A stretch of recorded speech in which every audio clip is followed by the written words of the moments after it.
Hello बच्चों, स्वागत है आप सभी का आपके अपने चैनल गॉड क्लासेस पर। तो बच्चों, आज की जो क्लास है उसमें अप्लाइड मैथमेटिक्स की एक्सरसाइज 10.1 लिमिट एंड कंटिन्यूटी वो हम स्टार्ट करने वाले हैं।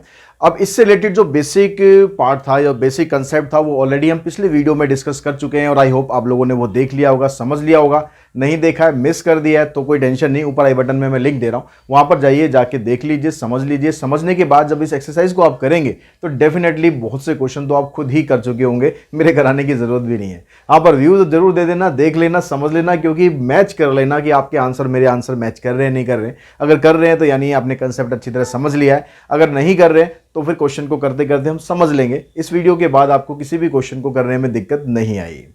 तो यहां पर जब हमने लिमिट का कंसेप्ट करा था उसमें हमने 2-3 मेथड्स पढ़े थे कि लिमिट्स के जब क्वेश्चन हम सॉल्व करेंगे तो किस किस तरीके से कर सकते हैं। हम लिमिट के क्वेश्चन सॉल्व करने के लिए डायरेक्ट सब्स्टिट्यूशन कर सकते हैं। हम लिमिट के क्वेश्चन सॉल्व करने के लिए अगर डायरेक्ट सब्स्टिट्यूशन नहीं बनता तो फैक्टराइजेशन कर सकते हैं, रैशनलाइज कर सकते हैं या फिर प्रॉपर्टीज को यूज कर सकते हैं। तो यहां पर आपको सबसे पहले यह आइडेंटिफाई करना है कि लिमिट में डायरेक्ट सब्स्टिट्यूशन होगा या नहीं होगा। अगर हो गया तो ठीक, नहीं होगा तो फिर कौन सा मेथड लगेगा, बस ये चीज आपको समझनी है। बाकी तो इन क्वेश्चन में कुछ भी नहीं है। अब कैसे हमें पता लगेगा डायरेक्ट सब्स्टिट्यूशन होगा या नहीं होगा, कि जो आपको लिमिट की वैल्यू दे रखी है वो अगर पुट करने पर फंक्शन नॉट डिफाइंड हो जाए तो डायरेक्ट पुट मत करना। अगर वो नॉट डिफाइंड नहीं है तो कैसा भी क्वेश्चन हो पुट कर दो लिमिट सीधा, ठीक है। जैसे पहले जो 3-4 क्वेश्चन ये आपको दे रखे, यहां पर अगर मैं x की जगह 1 पुट करूंगा तो क्या आंसर 0 के, वो क्या नॉट डिफाइंड आएगा आंसर? बिल्कुल भी नहीं आ सकता। तो हम यहां पर क्या करते हैं, यहां पर हम डायरेक्ट अप्लाई कर देते हैं लिमिट को। जहां x है वहां पर आप 1 पुट कर देंगे, 2 इंटू में 1 माइनस 1 इसका होल स्क्वायर प्लस में 5। तो 2 माइनस 1 करेंगे 1 आएगा, 1 का स्क्वायर करेंगे तो 1 आएगा, 1 प्लस 5 आंसर आ जाएगा आपका 6। सेम ऐसे ही वहां पर भी आप डायरेक्ट पुट कर दो, x की जगह जहां जहां x आ रहा है वहां पर 1 पुट कर दो तो आपका आंसर डायरेक्टली आ जाएगा। उसमें लास्ट में यहां पर एक 1 और दिया हुआ है यहां पर क्वेश्चन में, ठीक है। अब लिमिट अप्लाई कर देंगे तो डायरेक्ट आपका आंसर आ जाएगा। यहां पर अगर आप लिमिट अप्लाई करोगे x की जगह अगर मैं 0 अप्लाई कर दूं तो नीचे डिनोमिनेटर 0 तो नहीं हो रहा ना, क्योंकि 0 तो सिर्फ ये होगा, प्लस 1 बचेगा, यानी डायरेक्ट में सब्स्टिट्यूशन कर सकता हूं। a इंटू में 0 प्लस b, नीचे c इंटू में 0 प्लस 1, तो ऊपर ये 0 हो गया, ऊपर से रह गया b, नीचे से रह गया 1, तो b अपॉन 1 का मतलब हो गया आंसर आ गया हमारा b। ऐसे अगर हम यहां पर देखें, यहां पर अगर हम 0 पुट करते हैं तो नीचे आएगा 3 माइनस 0, तो 3 माइनस 0 3 होता है, तो नॉट डिफाइंड यहां भी नहीं बन रहा, तो यानी डायरेक्ट लिमिट अप्लाई कर दो। तो यहां करेंगे 1 प्लस 0 तो 1 आएगा, 1 का स्क्वायर रूट 1 हो गया, यहां पर भी 1 आएगा, 1 का स्क्वायर रूट 1 हो गया, नीचे 3 आएगा, आंसर बन गया 2/3। तो इस तरह से आप डायरेक्ट सब्स्टिट्यूशन जहां पर है वहां डायरेक्ट सब्स्टिट्यूशन कर सकते हैं। अगर हम नेक्स्ट थर्ड क्वेश्चन की बात करें, यहां पर हम डायरेक्ट सब्स्टिट्यूशन करेंगे तो डिनोमिनेटर इसका 0 हो रहा है, यानी आंसर हमारा नॉट डिफाइंड आएगा, तो इसमें हम डायरेक्ट सब्स्टिट्यूशन नहीं कर सकते। तो फिर हम क्या करेंगे, या तो हम फैक्टराइजेशन करेंगे, फैक्टराइजेशन ही करेंगे, यहाँ पर रैशनलाइजेशन का कोई फायदा है नहीं। अब यहाँ पर ऊपर जो टर्म आपको दे रखी है उसके अगर हम फैक्टर करें, a square minus B square की प्रॉपर्टी बनाएं तो वो बन जाएगी, क्योंकि उसको हम ऐसे लिख सकते हैं, एक्स स्क्वायर माइनस 9 को लिख सकते हैं हम 3 का square divided by x minus 3। Limit apply करेंगे तो ये आ जाएगा आपके पास x माइनस 3, नहीं लिमिट नहीं, अभी फैक्टर हमने करे, x minus 3 into x plus 3। जब तक लिमिट अप्लाई नहीं करोगे ये आपको एग्जाम में लिखना है। अगर मैं कई बार यहाँ मिस कर दूं तो कोई उसको कमेंट मत करना कि सर ये मिस हो गया, एग्जाम में जरूर ध्यान रखना है, जब तक लिमिट अप्लाई नहीं करोगे तब तक ये आपको लिखना है। इससे ये हो जाएगा कैंसिल, 3 अप्लाई करेंगे तो 3 प्लस 3 आंसर आ जाएगा 6। ऐसे यहाँ पर देखो अगर -1 पुट करेंगे तो नीचे 0 हो रहा है, तो यानी भी फैक्टर करेंगे। अब यहाँ पर जब फैक्टर करेंगे तो आपको स्प्लिटिंग मिडिल टर्म करनी पड़ेगी, यानी ऐसे 2 फैक्टर लेने पड़ेंगे जिसको मल्टीप्लाई करने पर तो 2 आता हो और प्लस करने पर 3 आ जाए। तो फैक्टर इसके एक तो 2 हो गया, एक 1 हो गया, तो सिंपल फैक्टर है 2x square 2x plus 3x plus 1, नीचे सॉरी यहाँ पर 3x नहीं आएगा, यहाँ पर आएगा सिर्फ x।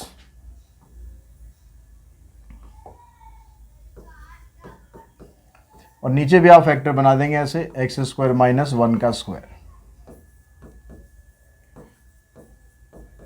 तो ऊपर वाली 2 टर्म है उसमें से कॉमन निकाला, x प्लस 1 बच गया, नीचे ऊपर से फिर जो सेकंड वाली टर्म है उनमें से भी कॉमन निकालोगे तो ये आ जाएगा, नीचे x माइनस 1 एक्स प्लस 1। अब ऊपर आपके पास x प्लस 1 यहाँ भी है, डिनोमिनेटर में भी x प्लस 1 है, तो ऊपर से x प्लस 1 कॉमन निकाल के नीचे वाले से कैंसिल हो जाएगा। कैंसिल होने के बाद आपके पास क्वेश्चन में ये टर्म बचेगी, ऊपर से बचेगा 2x + 1 और नीचे से बचेगा x - 1। तो यहाँ पर -1 लिमिट अप्लाई करेंगे, ऊपर 2 × -1 तो आ जाएगा -2 + 1, नीचे आएगा -1 - 1, ऊपर से आ जाएगा -1, नीचे से आएगा -2, आंसर आ जाएगा +1/2। क्वेश्चन नंबर 4 में अगर आप देखें तो यहाँ भी आप डायरेक्ट नहीं कर सकते हो, तो यहाँ भी आपको सॉल्व करना पड़ेगा। अब यहाँ पर फैक्टर तो नहीं बन रहे, हाँ, लेकिन इसको सिंप्लीफिकेशन तो कर सकते हैं। ठीक है, पहले सिंप्लीफाई करके देखते हैं, फिर अगर डायरेक्ट सब्स्टिट्यूशन हो जाएगा तो कर देंगे, नहीं तो फैक्टर करेंगे। तो ऊपर जो दो टर्म आपको दे रखी है इनका आप ले लो एलसीएम। एलसीएम लेंगे तो आ जाएगा 2x, 2 से यहाँ मल्टीप्लाई हो गया 2 - x। ये वाली जो टर्म है x - 2, इसको आप यहीं पर ही लिख सकते हो, इसी के साथ आ जाएगी। ऊपर 2 - x है, नीचे x - 2 है, तो आप ये कर सकते हो कि आप यहाँ से माइनस आप कॉमन निकाल दो, माइनस कॉमन निकाल देंगे तो ये x - 2 बनेगा, नीचे आ जाएगा 2x × x - 2, ये कैंसिल। अब लिमिट अप्लाई करो यहाँ पर, यहाँ 2 × 2 = 4 आ जाएगा, ऊपर तो कुछ है ही नहीं, तो आंसर आ जाएगा -1/4। उसके बाद अगर हम नेक्स्ट क्वेश्चन की बात करें, यहाँ पर भी डायरेक्ट सब्स्टिट्यूशन नहीं हो सकता, और दूसरी बात यहाँ पर फैक्टर भी नहीं हो सकते, और तीसरी बात यहाँ पर रैशनलाइजेशन भी नहीं हो सकता। तीनों में से कोई काम आप नहीं कर सकते, क्योंकि फैक्टर करने के लिए x की पावर 5 है, तो पावर ज़्यादा हो गई, कर सकते लेकिन बड़ा टाइम लग जाएगा। तो हम यहाँ पर फिर क्या करें, तो यहाँ पर हम फिर इसमें आइडेंटिटीज यूज़ करेंगे, जो प्रॉपर्टीज़ लिमिट की हमने करी थी वो यूज़ करेंगे। उसमें प्रॉपर्टी कौन सी एक हमने पढ़ी थी कि x की पावर n - a की power n divided by x - a अगर होता है और limit x tends to a होता है तो इसका एक फार्मूला होता है। ठीक है, वो सारा कुछ हमने पिछली वीडियो में डिटेल में डिस्कस किया था। तो वो वाली प्रॉपर्टी यहाँ पर बन रही है, बस आपको थोड़ा सा एडजस्टमेंट करनी है। क्या एडजस्टमेंट करनी है कि यहाँ पर होता है कि भाई x की पावर यहाँ पर जो भी होती है वही यहाँ की पावर होनी चाहिए। तो हम इसको ऐसे तो लिख सकते हैं ना, limit x tends to 2, x की पावर 5, 32 को हम ऐसे लिख सकते हैं ना 2 की पावर 5।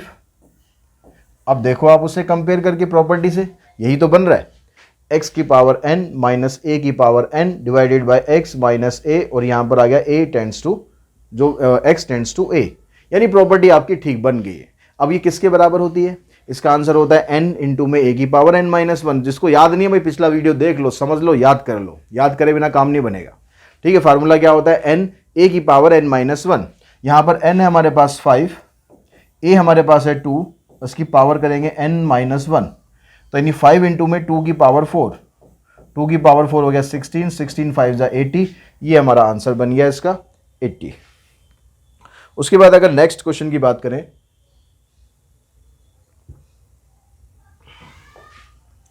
क्वेश्चन नंबर 5 में कहता है कि limit x tends to half 4x² - 1 और 2x - 1।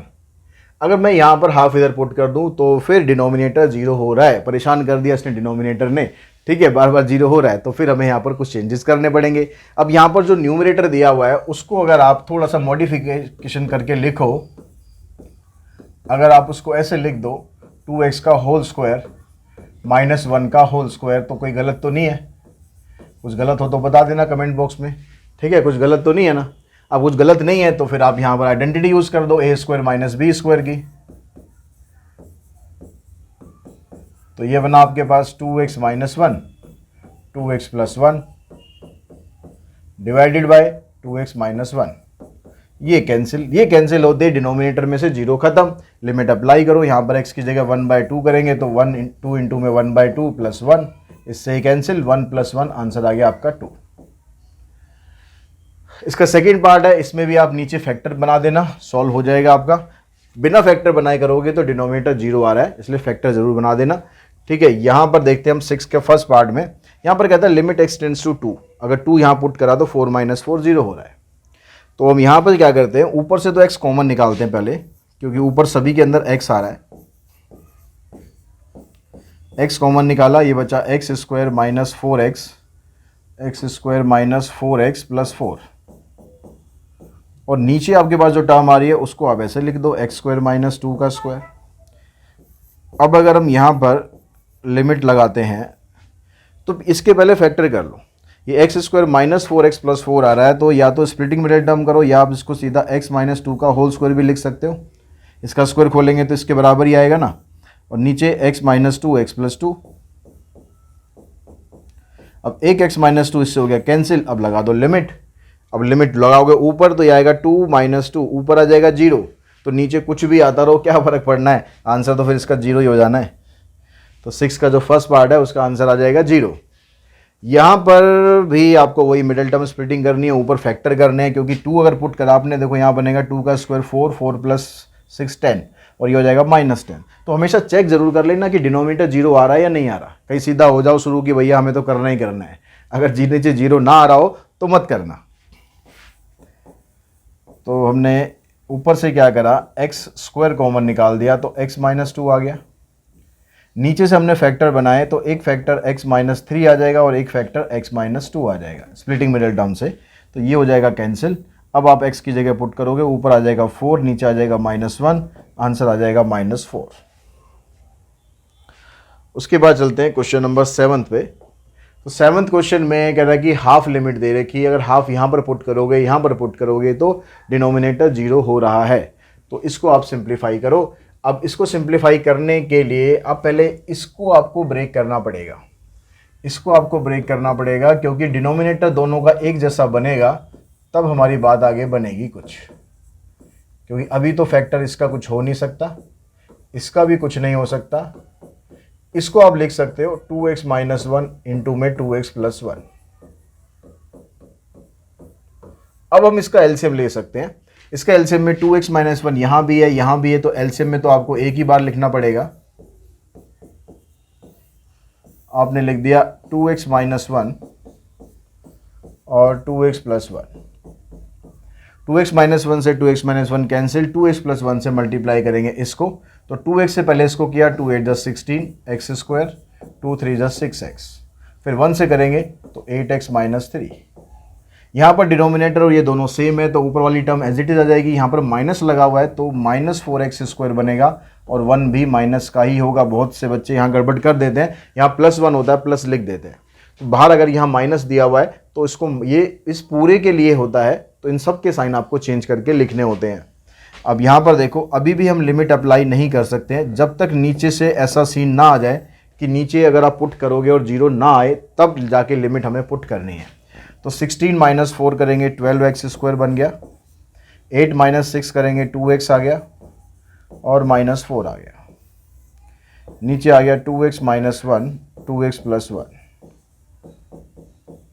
ऊपर से 2 कॉमन निकल जाएगा,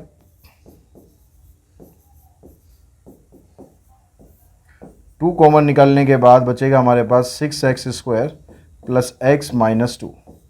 अब हमें 12 के फैक्टर कर रहे हैं,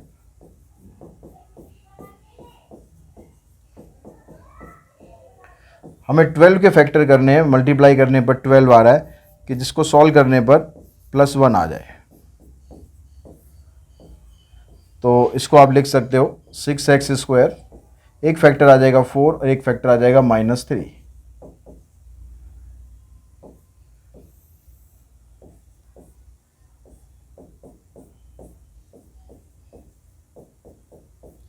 अब पहली जो 2 टर्म है उसमें से आप कॉमन निकाल दो। तो उसमें से अगर आप कॉमन निकालोगे तो क्या बनेगा हमारे पास,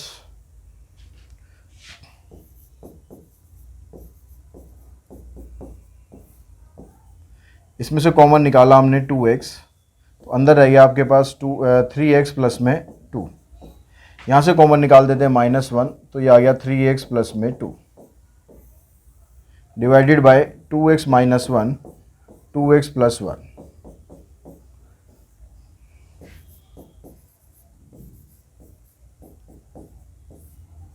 अब आपने यहाँ पर फैक्टर एक तो बना दिया 3x प्लस 2 और एक फैक्टर आ गया 2x minus 1 divided by 2x minus 1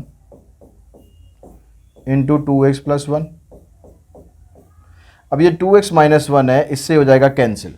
अब इसके कैंसिल होती लिमिट अप्लाई कर सकते हो, x की वैल्यू यहाँ पर हाफ है, अगर आप हाफ पुट करते हो यहाँ पर तो ये क्या बनेगा आपके पास 2 इंटू में आ जाएगा 3/2 प्लस में 2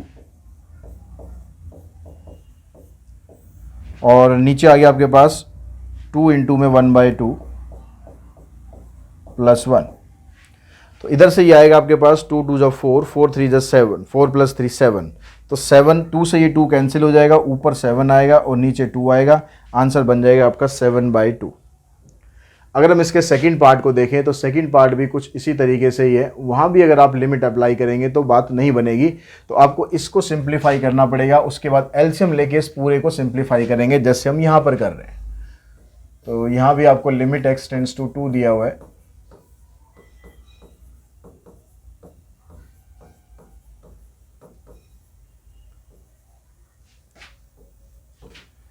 तो नीचे से x कॉमन निकालेंगे, उसके बाद हमारे पास बचेगा यहाँ पर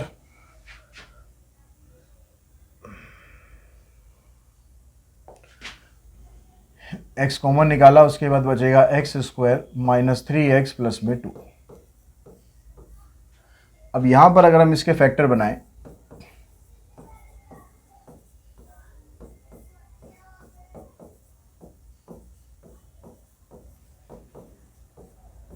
यहाँ पर इसके फैक्टर बनाएंगे तो हमारे पास फैक्टर में एक तो x - 2 आएगा और एक x - 1 आएगा। अब इस पूरे का एलसीएम लेंगे, एलसीएम के अंदर देखो ये x आ गया, x - 2 दोनों में यहाँ भी है और यहाँ भी है, तो x - 2 एक ही बार लिखना है, लेकिन x - 1। अब इस वाली टर्म में जब आप इससे इसको डिवाइड करेंगे तो x - 2 से कट जाएगा, x को x - 1 से मल्टीप्लाई करके यहाँ लिख देंगे, तो ये आ जाएगा आपके पास x² - x। यहाँ पर ये ऊपर सेम आएगा, ब्रैकेट खोल के लिख दो -4x + 6।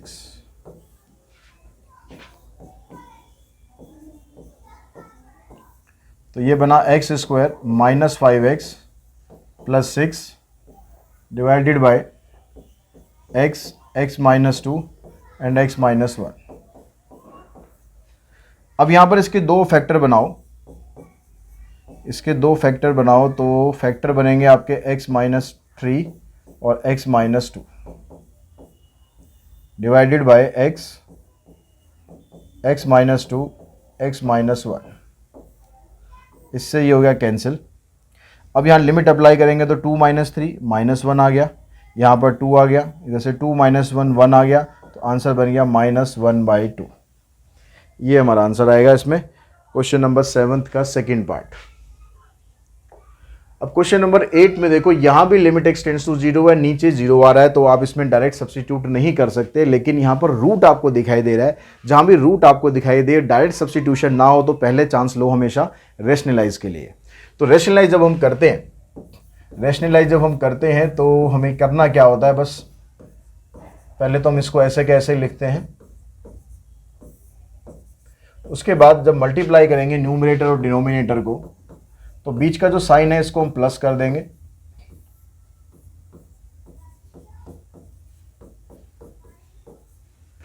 अब यहां पर जब इन दोनों को मल्टीप्लाई करेंगे तो ये बनेगा a - b a + b, तो a का स्क्वायर करेंगे ये आएगा, b का स्क्वायर करेंगे ये आएगा, डिवाइडेड बाय x × 2 + x + 2। यहां से ये हो गया कैंसिल, इधर से आ गया x/x 2 + x + √2। इस x से ये हो गया कैंसिल। जब ये नीचे वाला x कैंसिल हो गया तब आप यहाँ पर लिमिट अप्लाई कर सकते हैं, क्योंकि अब 0 नहीं होगा, तो यहाँ पर 0 पुट करेंगे तो √2 बनेगा, और फिर यहाँ भी √2 बनेगा, तो ये आ जाएगा आपके पास 1/2√2। तो यही आपका आंसर आ जाएगा। ऐसी जो सेकंड पार्ट है उसमें भी सेम इसी तरीके से आप रेशनलाइज करेंगे, बड़े आराम से आपका आंसर निकल जाएगा। ट्राई करके देखना, अगर प्रॉब्लम आए तो बताना मुझे, ठीक है, बड़े आराम से हो जाएगा। यहाँ पर भी दोनों में रेशनलाइज ही करना है, तो यहाँ भी जैसे अब आपके पास देखो 0 पुट करोगे तो 0 हो रहा है, तो रेशनलाइज करेंगे इसको भी, तो ये आ गया आपके पास 1 + x³ -1 - x³ divided by x²। यहाँ पर आ गया आपके पास रेशनलाइज करने के लिए 1 + x², साइन कर दो चेंज, 1 - 1 + x³ है, इधर आ जाएगा 1 - x³ डिवाइडेड बाय, नीचे भी आ गया आपके पास 1 + x³ प्लस में 1 - x³। अब हमने यहाँ पर इसको रेशनलाइज किया तो ये बनेगा आपके पास ए का स्क्वायर करेंगे, बी का स्क्वायर करेंगे तो आपके पास आ जाएगा 1 प्लस एक्स क्यूब, फिर माइनस का साइन 1 माइनस एक्स क्यूब। नीचे आ गया हमारे पास ये वाला एक्स स्क्वायर रहेगा और रूट के अंदर ये दोनों टर्म आ जाएंगी 1 plus x cube plus 1 minus x cube. Limit जब तक नहीं लगाओगे तब तक लिखना है, नहीं तो नंबर इसके भी कट जाते हैं, ठीक है। जब तक लगाओगे तब तक लिखना है। तो अब यहाँ पर जब आप इसकी ब्रैकेट खोलोगे तो इस 1 से ये 1 कैंसिल होगा, ये एक्स क्यूब और ये प्लस एक्स क्यूब हो जाएगा, नहीं 2x क्यूब आएगा और नीचे एक्स स्क्वायर है, फिर ब्रैकेट के अंदर 1 plus x cube 1 minus x cube, इससे ये हो गया कैंसिल। अब ऊपर रह गया खाली x, अब ऊपर x रह गया तो ऊपर तो पुट कर सकते हो भाई, ऊपर तो कर सकते हो, ऊपर कोई दिक्कत नहीं है। ऊपर 0 आ गया, नीचे कुछ भी आए तो आंसर आ गया आपका 0, ठीक है। तो आंसर 0 आ सकता है, बस नॉट डिफाइंड ना आए। यहाँ पर भी सेम वही तरीका अप्लाई करना है, रैशनलाइज ही करना है। ये वाला जो साइन है इसको चेंज कर दो, चेंज करके नीचे से h कैंसिल हो जाएगा, फिर आप लिमिट लगा देना, आंसर आपका निकल जाएगा। क्वेश्चन नंबर हम 14 पे चलते हैं, 10th पे चलते हैं। 10th में कहता है कि भाई x की पावर 8 है माइनस 256 अपॉन x माइनस 2। यहाँ पर रैशनलाइजेशन से नहीं होगा, यहाँ पर फैक्टर से भी नहीं होगा, फैक्टर से हो जाएगा लेकिन बड़ा लंबा हो जाएगा यार। तो हम इसमें प्रॉपर्टी यूज़ करेंगे वही x की पावर n माइनस a की पावर n वाली। तो आप इसको ऐसे लिख सकते हैं, आप इसको ऐसे लिख सकते हैं x की पावर 8 माइनस 2 की पावर 8, क्योंकि 2 की पावर 8 256 ही होता है, और नीचे x माइनस 2। तो ये x की पावर n माइनस a की पावर n वाली प्रॉपर्टी बन गई है। अब इसका जो फार्मूला होता है उसके अकॉर्डिंग क्या होता है, पहले आएगा a मतलब 2, पहले आएगा n, a नहीं, पहले आएगा n, फिर आएगा a की पावर n माइनस 1। तो ये आ गया 8 और ये आ गया 2 की पावर 7। 2 की पावर 7 कितना होता है, ये होता है 128। इसको मल्टीप्लाई कर दो, 8 8 64, 8 2 16 प्लस 6 और 8 1 8 और 2 10, यानी 1024। ये आपका आंसर आ जाएगा क्वेश्चन नंबर 10th में। इसका जो सेकंड पार्ट है, यहाँ पर x की पावर देखो 3/2 है, तो यहाँ पर भी आपकी पावर या तो 3/2 होनी चाहिए तभी बनेगा, ठीक है। लेकिन यहाँ पर क्या होता है, यहाँ जो फार्मूला जब हम लगाते हैं तो यहाँ होता है x टेंड्स टू a, मतलब यहाँ पर आपके पास a जो ये वाली वैल्यू है, जैसे इस क्वेश्चन में आप देख रहे हो, इस क्वेश्चन में ये वाली जो वैल्यू है और ये वाली वैल्यू है और ये वाली वैल्यू है, ये सेम होनी चाहिए। तो यहाँ पर आपके पास दिया हुआ है x, यहाँ पर दिया हुआ है 8, यहाँ पर दिया हुआ है 4, यहाँ पर दिया हुआ है 4। तो ये जो 8 है इसको अगर हम चेंज कर लें, इसको अगर हम 4 की पावर में लिखें तो क्या कुछ बनेगा हमारा, नहीं बनेगा। क्या हम इसको ऐसे लिख सकते हैं, limit x tends to power limit x tends to 4, यहाँ पर x की पावर 3/2 है, इस 8 की जगह मैं लिख दूँ 4 की पावर 3/2। तो क्या 4 की पावर 3/2 8 के बराबर होता है, चेक कर लेते हैं। 4 की पावर 3/2, तो इसको आप ऐसे भी तो लिख सकते हो 4 की पावर 1/2 फिर इसकी पावर 3। 4 की पावर 1/2 का मतलब क्या हो जाएगा, square root of 4, square root of 4 होता है 2, और 2 की पावर 3 यानी हो जाएगा 8। तो इस तरीके से आप उसको लिख सकते हो। तो अब हमारे पास फॉर्मेट भी बन गया x की पावर n माइनस a की power n divided by x minus a। तो जो फार्मूला हमारे पास था उसके अकॉर्डिंग पहले आ जाएगा n, आगे आ जाएगा 3/2, फिर a की पावर 3/2 माइनस 1, तो 3/2 और 4 की पावर कितनी रह जाएगी 1/2। 1/2 मतलब वही स्क्वायर रूट, तो 4 का स्क्वायर रूट होता है 2, 2 से ये 2 कैंसिल, आंसर आ जाएगा आपका 3। क्वेश्चन नंबर 11th में भी आपको इसी तरीके से आपको फॉर्मेट बनाना पड़ेगा, और थोड़ा सा बना हुआ है, थोड़ा सा बनाना पड़ेगा। यहाँ x की पावर 10 है, यहाँ 1024 है, तो 1024 को हम 2 की पावर 10 लिख सकते हैं। लेकिन नीचे आपको x माइनस a चाहिए, नीचे तो इसने x की पावर 5 माइनस 32 दिया हुआ है। तो यहाँ पर इसने कुछ ऐसे हमें दिया है, यहाँ पर एक तरह से इसने दो क्वेश्चन को मिक्स कर दिया। तो जो x की पावर 10 है माइनस 2 की पावर 10 लिख सकते हैं, और इसको हम x की पावर 5 माइनस 2 की पावर 5 लिख सकते हैं। तो अब यहाँ पर दो क्वेश्चन हमारे सामने आ रहे हैं, और दोनों क्वेश्चन में बस एक ही चीज़ की कमी है, इनका जो डिनोमिनेटर है वो नहीं दिया हुआ है। इनका जो डिनोमिनेटर है, जैसे यहाँ पर हमने बनाया था x माइनस 2, क्योंकि यहाँ भी x और 2 आ रहा था, तो वही चीज़ बस वहाँ पर मिसिंग है। तो हम क्या करते हैं, जो न्यूमरेटर है इसको भी हम डिवाइड कर देते हैं x माइनस 2 से, और जो डिनोमिनेटर है इसको भी हम डिवाइड कर देते हैं x माइनस 2 से। तो दोनों को हमने डिवाइड किया तो बैलेंसिंग होगी। बैलेंसिंग के साथ साथ हमारा एक और काम हो गया, हमारा काम ये भी हो गया कि जो फार्मूला में बनाना था वो भी बन गया।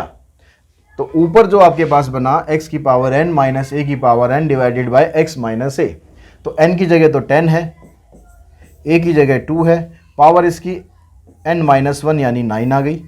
डिनोमिनेटर को जब सॉल्व करोगे तो n की वैल्यू 5 है और 2 की पावर 5 माइनस 1 होगी 4। 5 को हम इससे काट देते हैं, 2 की पावर 4 को इससे काटेंगे। ऊपर देखो ये 2 है, ये 2 की पावर 9 है, तो ये 2 की पावर 10 हो गया, नीचे 2 की पावर 4 है। इन दोनों को सॉल्व करेंगे, 2 की पावर 6 आ जाएगा और 2 की पावर 6 होता है 64 के बराबर। तो हमारा आंसर बनेगा 64। और सेम बिल्कुल इसी पैटर्न पे ये क्वेश्चन दिया हुआ है, बस यहाँ पर कुछ वैल्यूज थी, यहाँ पर m और n है। बिल्कुल जैसे हमने यहाँ पर किया था सेम उसी तरीके से प्रोसीड करो। जो न्यूमरेटर है इसको आप डिवाइड कर दो x माइनस a से, और जो डिनोमिनेटर है इसको भी आप डिवाइड कर दो x माइनस a से। दोनों को डिवाइड कर दो, ठीक है, जैसे यहाँ पर किया हमने। अब यहाँ प्रॉपर्टी लगाओ तो यहाँ n की जगह तो आपको दे रखा है m और a की पावर आ जाएगी m minus 1 divided by n, a की पावर n माइनस 1। अब a की पावर जो है ना, इन दोनों को इकट्ठा कर देते हैं। जब बेस सेम होता है तो पावर क्या हो जाती है, माइनस हो जाती है ना, तो पावर को माइनस करो तो a की पावर हो जाएगी यहाँ पर m माइनस 1। इसको जब माइनस करेंगे तो आ जाएगा माइनस n प्लस 1, ये हो गया कैंसिल। तो आंसर आया m अपॉन n और a की पावर m माइनस n, ये हमारे पास इसका आंसर आ जाएगा। उसके बाद चलते हैं क्वेश्चन नंबर 12 पर। 12th में भी आप लिमिट डायरेक्ट अप्लाई नहीं कर सकते। यहाँ पर 1 प्लस एक्स की पावर n है। अब यहाँ पर ये जो 1 प्लस एक्स आ रहा है, यहाँ पर हमें चाहिए होता है सिर्फ x, सिर्फ हमें x चाहिए होता है, लेकिन ये 1 प्लस हमारा काम बिगाड़ रहा है, तो हम इसका काम बिगाड़ देते हैं। हम क्या कर देते हैं, हम पुट कर देते हैं भाई 1 प्लस एक्स को y के बराबर। तो उससे क्या होगा, x की वैल्यू हो जाएगी y माइनस 1। तो जहाँ जहाँ x है वहाँ पर रख दो आप y माइनस 1। तो लिमिट हमारी क्या बनी, y माइनस 1 टेंड्स टू 0। यहाँ 1 प्लस एक्स की जगह तो सीधा y पुट कर देते हैं, माइनस 1, इस x की जगह आ गया y माइनस 1। तो देखो फॉर्मेट हमारा बन गया, फॉर्मेट हमारा बन गया। हमें बस क्या करना है, इस माइनस 1 को इधर लाना है। तो लिमिट बन गई हमारी y टेंड्स टू 1, ये आ गया y की पावर n, और 1 को तो आप जैसे मर्जी एडजस्ट कर लो, 1 तो अपने घर का आदमी है, ठीक है। अब y टेंड्स टू 1 आ गया, यानी a की वैल्यू 1 है, यहाँ भी देखो 1 आ गई, यहाँ भी 1 आ गई। अब फार्मूला लगा दो n, फिर a की पावर n माइनस 1, यानी आंसर आ गया इसका n। अगर हम इस क्वेश्चन की बात करें तो यहाँ पर ऊपर 1 प्लस एक्स की पावर रूट में है, मतलब पावर रूट को हटाएंगे तो पावर हो जाएगी 1/2, और नीचे आपको दे रखा है क्यूब, तो इसको हटाएंगे तो ये बन जाएगा क्यूब रूट, मतलब पावर 1/3। तो दोनों क्वेश्चनों में बस इतना सा डिफरेंस है, लेकिन उससे पहले हम यहाँ भी जो 1 प्लस एक्स आ रहा है उसको हम फिर इसी तरीके से हटा देते हैं, जैसे यहाँ पर हटाया। सेम हम यही चीज़ पुट करते हैं। अगर हम यही चीज़ पुट करेंगे तो ये क्वेश्चन बन गया हमारे पास y टेंड्स टू 1 आ जाएगा, ठीक है, जैसे यहाँ पर बनाए। अब यहाँ पर क्या हो गया आपके पास, रूट y माइनस 1, यहाँ पर आ जाएगा cube root of y minus 1। तो अब इनके रूट को आप हटा लो, तो ये हो जाएगा y की पावर 1/2, और 1 को आप ऐसे लिख लो, y इसकी पावर 1/2, इसको डिवाइड कर दो y माइनस 1 से। ऐसे इसको आप हटाओ, y की पावर 1/3 माइनस 1 की पावर 1/3 डिवाइडेड बाय, इसको भी डिवाइड कर दो y माइनस 1 से। तो हमने यहाँ पर रूट भी हटा दिया और दोनों को y माइनस 1 से डिवाइड भी कर दिया, जैसे इससे पिछले क्वेश्चन में करा था, ठीक है, बैलेंसिंग करके डिवाइड कर दिया। अब आपके पास ये फार्मूला बन गया। यहाँ पर n की जगह 1/2 है, तो 1/2, 1 की पावर 1/2 माइनस 1, नीचे इधर आएगा 1/3 और 1 की पावर 1/3 माइनस 1। तो 1 की पावर तो कुछ भी कर लो, उसको कुछ आपको सोचने की ज़रूरत नहीं है कि नेगेटिव आ रहा है पॉजिटिव आ रहा है, वो तो 1 ही रहेगा, ठीक है। रह गया 1/2 और 1/3, ये 3 सबसे ऊपर शिफ्ट हो जाएगा, तो ये आंसर आ जाएगा 3/2। उसके बाद देखते हैं क्वेश्चन नंबर 13 में आपको वैल्यू निकालनी है n की। अब तक हम इस पूरे की वैल्यू निकाल रहे थे, अब इस पूरे की वैल्यू दे रखी है इसने 108, तो हमें n की वैल्यू फाइंड करनी है। तो स्टार्ट हमें वैसे ही करना है, फॉर्मेट आपको बना बनाया दे रखा है, सीधा फार्मूला अप्लाई करो, n आगे आ गया, फिर 3 की पावर होगी n माइनस 1, ये दे रखा है आपको 108। अब आपको इस इक्वेशन को सॉल्व करने बैठोगे तो सॉल्व तो ये आपसे होगी नहीं, मेरे से भी नहीं होगी इवन, ठीक है, सॉल्व नहीं होगी क्योंकि यहाँ पर देखो यहाँ भी n है और 3 की पावर n-1 है, तो भाई इक्वेशन तो यहाँ से n की वैल्यू निकालना मुश्किल है। हम ये कर सकते हैं कि इस वाली टर्म को बैलेंस करके एडजस्ट करके इस फॉर्मेट में लेकर आते हैं ताकि यहाँ से हमें n की वैल्यू पता चल जाए दोनों को कंपेयर करके। अब 108 को हम ऐसे कैसे लिखेंगे, इसके लिए पहले इसके फैक्टर कर लो। 108 के फैक्टर करेंगे, ये आ गया आपके पास,